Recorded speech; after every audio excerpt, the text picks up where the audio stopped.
ஒரு 2 லட்சம். என்னது 2 லட்சமா? காதல்னா அவ்வளவு கேவலமா போச்சா? ஏன் குரு சார், காலையில 5 மணிக்கு அலாரம் வச்சு அலாரம் அடிக்கிறதுக்கு முன்னாடி எந்திரிச்சு அடிக்கிற அலாரம் மத்தவங்களுக்கு கேட்காம நிறுத்திட்டு அப்பா பாக்கெட்ல 5 10ன்னு ஆட்டைய போட்டுட்டு பைக் எடுத்துட்டு போனா பைக் பாதியில நிக்கும். சரின்னு பெட்ரோல் பங்குக்கு போய் 1/2 லிட்டர் பெட்ரோல் போடுங்க சார்னா அவன் நம்மள அசிங்கமா பாப்பான். அந்த அசிங்கத்தெல்லாம் தாங்கிட்டு பஸ் ஸ்டாப்புக்கு வந்தா அங்க நம்மளோட பர்சனாலிட்டியா இன்னொருத்த நிப்பான். அப்படியே பக்குன்னு இருக்கும் நெஞ்சுக்குள்ள.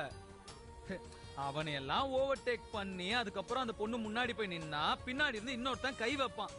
திரும்பி பார்த்தா போலீஸ், கேட்டா ஈவ் டீசிங்பான். அந்த கேஸ் எல்லாம் ஃபேஸ் பண்ணி அதுக்கப்புறம் அந்த பொண்ணு பின்னாடி சுத்துனா அந்த பொண்ணு, சி பொறுக்கி ராஸ்கல் நாயே, நீ எல்லாம் அக்கா தங்கச்சி கூட பிறக்கல அப்படின்னு என்ன மட்டும் இல்லாம என் குடும்பத்தையே சேர்த்து திட்டும். அதெல்லாம் கொஞ்சம் கூட காதுல வாங்காம கொஞ்சம் கொஞ்சமா அந்த பொண்ணு மனசுல உக்காந்து அவ வாயாலியா ஐ லவ் யூன்னு சொல்ல வச்சு, இனிமே நீ தான் என் உயிரு, மத்தவங்க எல்லாம் இன்னும் சொல்ல வைக்கிறதுக்குள்ள நாங்க பரப்பாடு கேட்டா நாய் கூட கண்ணீர் வடிக்கும். தண்ணியா குடிங்க குடிங்க. கேக்குற உங்களுக்கு எவ்வளவு டயர்டா இருக்கே, அலையிற எங்களுக்கு எவ்வளவு டயர்டா இருக்கும்.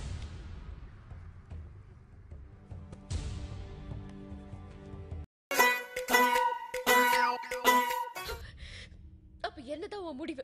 என்ன பெரிய முடிவு? வழக்கமா நீங்க சொல்லுவீங்க நல்ல பொண்ணா பார்த்து கல்யாணம் பண்ணிக்கன்னு. வழக்கத்துக்கு மாறா நான் சொல்றேன் நல்ல பையனா பார்த்து கல்யாணம் பண்ணிக்க.